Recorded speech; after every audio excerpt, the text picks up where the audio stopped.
Untuk teman-teman yang ingin mempromosikan bisnisnya atau mendukung YouTube ini, bisa menghubungi nomor gua yang ada di kolom deskripsi. Lalu di bawahnya peringkat 2 dan 3 ada Atletico dan Barca ya. Poinnya sama 88 poin, dan di bawahnya ada Inter peringkat 4 dengan 87 poin. Ini langsung banget terlihat ya, di 4 besar ada nama Atletico dan Inter.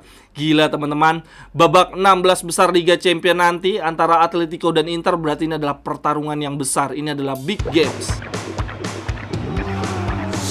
Cerewetan ceking kita nyerewetin apa aja. Teman-teman yang sedang kalian saksikan saat ini adalah Cerewetin Inter. Apa kabar teman-teman semua? Semoga dalam keadaan sehat.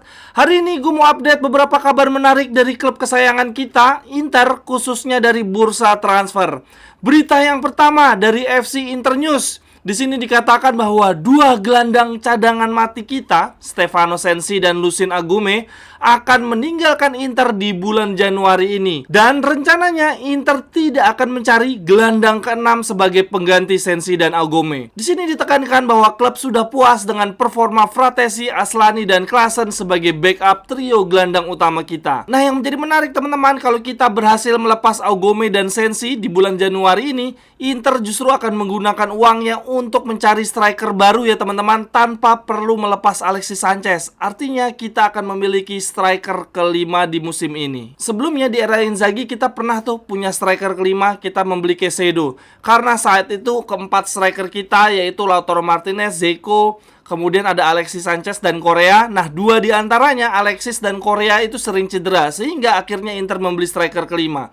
Nah, kalau yang sekarang situasinya agak berbeda ya. Kita mengincar striker kelima bukan karena dua striker kita kondisinya tidak bugar, tetapi justru karena tidak tajam. Nah, kalau menurut teman-teman gimana? Kalau kita berhasil menjual Agume dan Sensi, sebaiknya uangnya kita gunakan untuk membeli gelandang ke-6 atau membeli striker kelima nih? Silahkan tuliskan di kolom komentar. Tetapi kok ini rasa-rasanya agak sulit ya, karena dari berbagai media yang gua baca, Sensi dikit banget nih peminatnya. Kalau Lucien Agume kan tinggal selangkah lagi pergi dari Inter. Ada dua tim peminat ya, Sevilla dan Olympique Marseille, dua-duanya pinjam dengan opsi membeli. Sedangkan untuk Sensi tidak ada penawaran sama sekali. Nah, kalau ternyata kita cuma berhasil melepas Agume, ya artinya Sensi akan terus bertahan sampai dengan akhir musim ya. Dia akan menjadi gelandang ke-6 kita. Sementara untuk line up posisi penyerang, striker tidak akan ada perubahan, terkecuali tiba-tiba Alexis Sanchez berubah pikiran mau pergi dari Inter ya di pertengahan musim ini. Sejauh ini dari banyak media mengatakan bahwa Alexis Sanchez menolak untuk pergi dari Inter di pertengahan musim ini. Nah, ngomong-ngomong soal perburuan Inter untuk mencari striker kelima, ini beberapa waktu yang lalu muncul isu yang sangat amat hangat ya, yaitu si anak bengal Mauro Icardi dikabarkan akan pulang kampung. Berita ini dipertegas oleh salah satu jurnalis dari DAZN ya. Ini media yang cukup terkenal, namanya Simone Fregna nama jurnalisnya.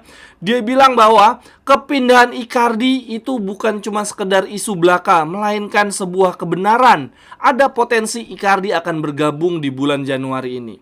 Akan tetapi tidak lama kemudian dibantah oleh jurnalis lainnya, jurnalis Calcio, yaitu dari Daniel Mari. Dia adalah jurnalis FC Inter 1908. Melalui IG story-nya dia bilang bahwa nyaris mustahil Icardi balik ke Inter. Nah, kalau menurut teman-teman gimana? Kita memang butuh striker nomor 5, dan apakah Icardi orang yang tepat? Kalau menurut gua pribadi ini agak bingung sih.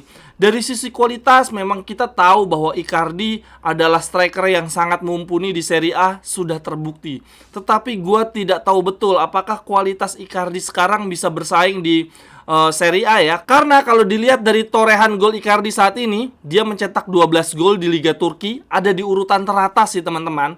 Tetapi bukan cuma Icardi yang mencetak 12 gol, ada Dzeko juga, penyerang berusia 190 tahun. Dia ini fosil ya, udah tua banget, tetapi jumlah golnya sama dengan Icardi. Lalu ada satu pemain lagi yang sejauh ini mencetak 12 gol sama dengan Icardi di Liga Turki, yaitu Mame Thiam. Siapa ya coba Mame Thiam? Kalau Mame Pokok kan tahu. Artinya ini ada pemain antah berantah yang kita tidak tidak ketahui yang punya jumlah gol yang sama dengan Icardi. Artinya apa? Di sini gue mau bilang bahwa torehan gol yang dibuat oleh Icardi sekarang sebetulnya nggak istimewa-istimewa banget. Untuk ukuran Liga Turki saja golnya dia sama dengan pemain kakek-kakek ya, kakek-kakek banget malah usianya 190 tahun, Zeko. Dan bukan cuma itu, torehan gol dia juga sama dengan pemain antah berantah yang kita tidak tahu. Mame Thiam itu siapa coba? Nah, ini ada fakta menarik teman-teman. Dari 3 pemain yang sekarang sedang memuncaki daftar top skor sementara Liga Turki, semuanya ini punya darah biru hitam ya. Zeko dan Icardi jelaslah mantan mesin gol kita. Dan Mame Thiam ternyata dulunya adalah mantan Primavera Inter. Nah, selain Icardi ada satu penyerang yang juga sangat amat erat dikaitkan dengan Inter, yaitu Taremi ya, penyerang asal Iran. Tetapi sepertinya dia tidak akan bergabung di bulan Januari ini. Dia punya potensi besar bergabung di musim depan ya.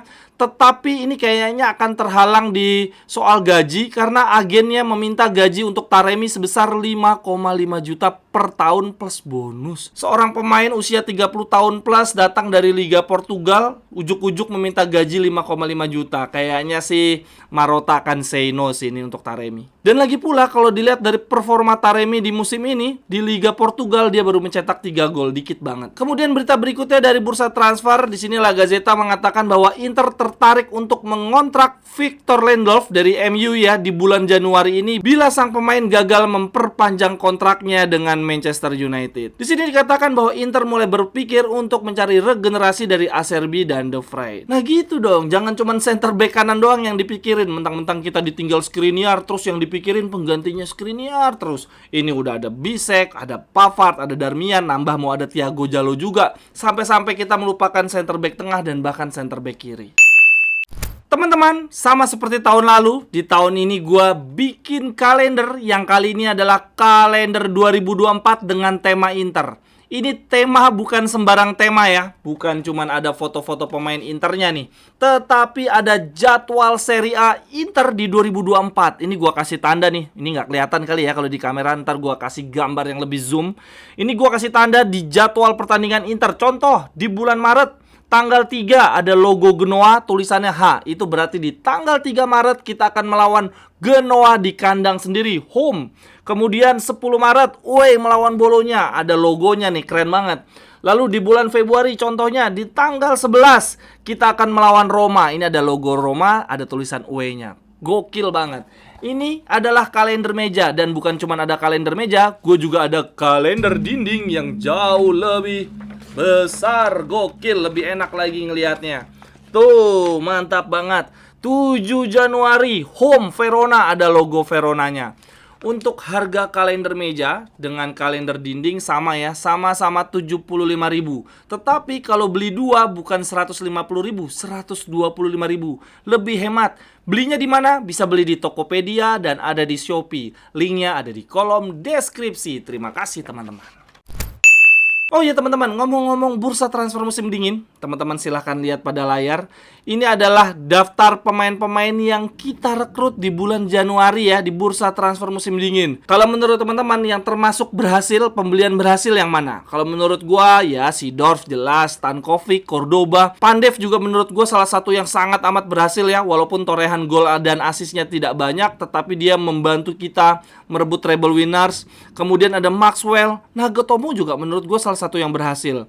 Lalu kayak Guarin, Kovacic, Brozovic, Eriksen itu juga semuanya direkrut di bulan Januari. Jadi sebetulnya rekrutan kita di bulan Januari nggak jelek-jelek banget. Tetapi catatannya adalah pemain yang direkrut di bulan Januari biasanya tidak langsung nyetel. Dia baru bagus di musim berikutnya. Nah ini kalau yang jelek-jelek nih ya, ada Sciolotto menurut gue tuh jelek. Kemudian ada Stansbury yang kayaknya cuma main sekali. Ada Lisandro Lopez. Ini ada Rafinha ya, Rafinha termasuk yang bagus menurut gue. Lalu ada siapa lagi, Podolski juga menurut gue jelek. Lanjut ke berita berikutnya. Ini data fakta dari FC Interdata. Berikut ini adalah tim di 5 liga besar Eropa dengan raihan poin terbanyak selama 2023. Yang paling tinggi, yang paling atas ada City dengan 93 poin. Lalu di bawahnya peringkat 2 dan 3 ada Atletico dan Barca ya. Poinnya sama 88 poin. Dan di bawahnya ada Inter peringkat 4 dengan 87 poin. Ini langsung banget terlihat ya, di 4 besar ada nama Atletico dan Inter. Gila teman-teman, babak 16 besar Liga Champions nanti antara Atletico dan Inter berarti ini adalah pertarungan yang besar. Ini adalah big games. Kemudian lanjut berita berikutnya. Di bulan Januari ini kita mendapatkan jadwal yang sangat amat padat karena akan ada Super Coppa ya teman-teman. Dan mainnya ini di Arab, jadi jauh banget, butuh perjalanan. Dan Super Coppa Italia di musim ini agak beda formatnya. Bukan cuma satu pertandingan, tetapi akan ada 2 pertandingan ya, yaitu semifinal terlebih dahulu lalu lanjut ke final. Untuk semifinalnya ada Fiorentina versus Napoli di 19 Januari. Lalu akan ada Inter versus Lazio di 20 Januari. Kemudian kalau Inter menang, partai finalnya di 23 Januari. Jeda 3 hari langsung semifinal dan final. Wah, ini di bulan Januari berarti jadwalnya akan sangat padat. Nah, kalau mau dilihat jadwal keseluruhannya teman-teman, sebelum kita terbang ke Arab, tanding lawan Lazio di Super Coppa, sebelumnya kita akan menghadapi Monza. Ya, relatif gampang lah ya, relatif tim menengah ke bawah. Akan tetapi, begitu final Super Coppa Italia, waduh, jadwal berikutnya kita akan menghadapi Fiorentina, Juventus dan Roma. Aduh, ini semuanya grande partita. Jadi teman-teman, sekali lagi ini krusial banget memiliki pemain yang bugar di bulan Januari. Dan kalau memang kita mengincar pemain baru ya, yaitu striker kelima, kayaknya lebih baik direkrut secepatnya sih biar bisa adaptasi. Dan untuk Super Coppa Italia sendiri, hadiahnya adalah 8 juta. Ya lumayan lah ya, bisa buat bayar Tajon Buchanan. Untuk runner up-nya juga 5 juta, lumayan banget. Dan setiap peserta, setiap kontestan mendapatkan 1,6 juta. Oh ya teman-teman, besok pagi jam 7 gue akan live ya. Gue punya konten baru di 2024 ini, namanya Cerewetan Hari Ini. Live setiap Senin, Rabu, Jumat jam 7 pagi waktu Indonesia bagian Barat. Ngerewetin berita-berita terkini dari sepak bola internasional. Sekian dulu untuk Cerewetin Inter hari ini. Silahkan tuliskan pendapat teman-teman di kolom komentar. Sampai ketemu di cerewetan-cerewetan berikutnya. Bye-bye, thank you. Cerewetan,